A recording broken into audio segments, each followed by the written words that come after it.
Per la costruzione di questa miniatura è possibile utilizzare cartoncino rigido oppure, come nel caso di questo video, un pannello in MDF da cui ci ricaveremo gli elementi che ci servono.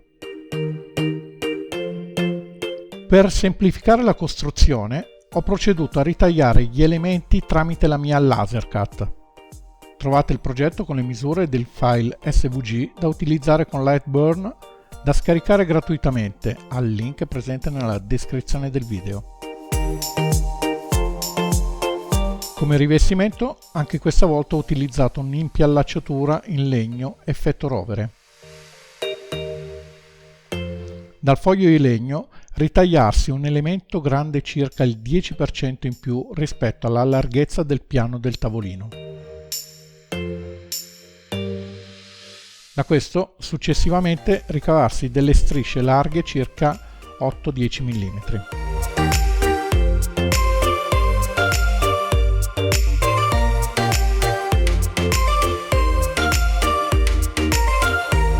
Per questo progetto ho utilizzato un pannello in MDF spesso 5 mm. La sezione delle gambe, come anche lo spessore del piano del tavolo, avrà quindi questa misura. Come prima cosa ricopriamo i 4 lati di tutte e 4 le gambe. Per fare questo utilizziamo della colla a presa rapida, in maniera che l'impiallacciatura faccia subito aderenza agli elementi in MDF. Successivamente rimuoviamo gli eccessi con il cutter, partendo dai lati corti. Tagliare il materiale perpendicolarmente alle venature risulta più difficile, quindi, soprattutto in questo caso, non abbiate fretta nel rimuovere gli eccessi. Procedete a ritagliare eseguendo una discreta pressione con il cutter e facendo più passate fino a quando l'eccesso non verrà rimosso. Il taglio va eseguito a filo con l'elemento. Ecco come si presenta una volta che gli eccessi sono stati rimossi. Per ognuna delle 4 gambe il rivestimento andrà fatto su tutti e 4 i lati. Fate attenzione a ricoprire come secondo lato quello opposto al primo.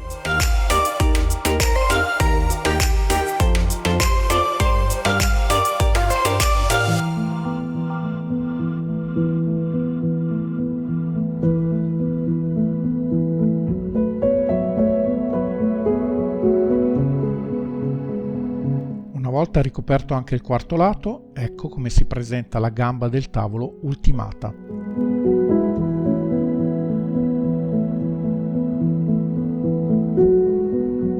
Le 2 basi di ogni gamba andranno lasciate scoperte.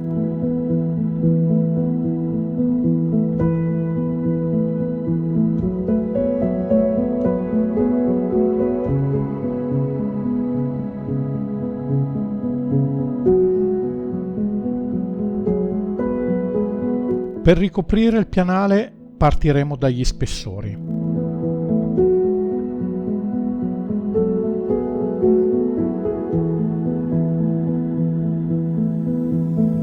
Valgono le stesse regole delle gambe.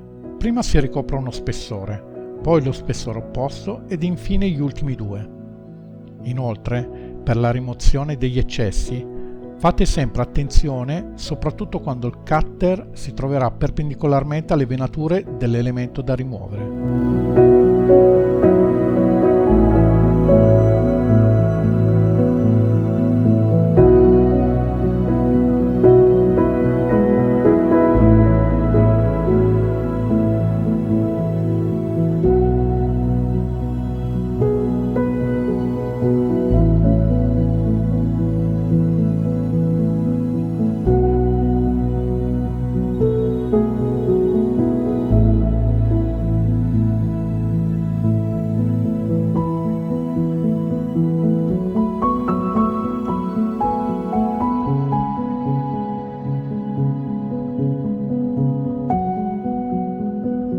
Una volta ricoperti tutti gli spessori, si può procedere ad incollare la parte superiore del pianale.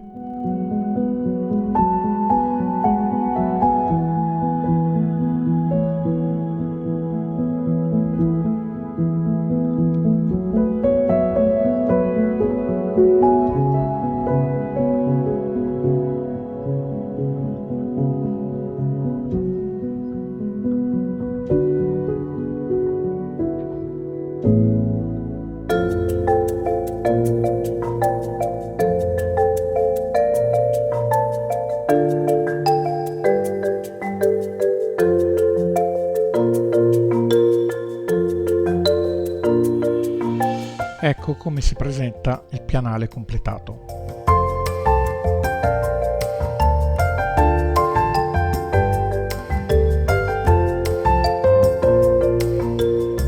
Potete far caso che per il pianale basta la copertura della parte superiore, quella che sarà in vista. Come si può vedere anche dal sito ufficiale di Ikea, infatti, per il vero tavolino LAC non è previsto alcun impiallacciamento nella parte inferiore. Adesso non ci resta che attaccare le 4 gambe al pianale.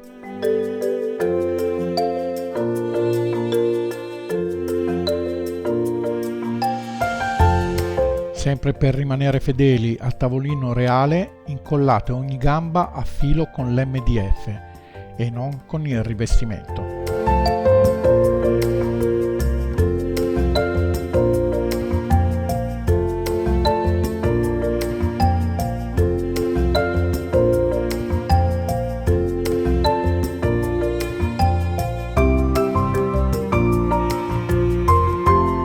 Il tavolino a questo punto è completo.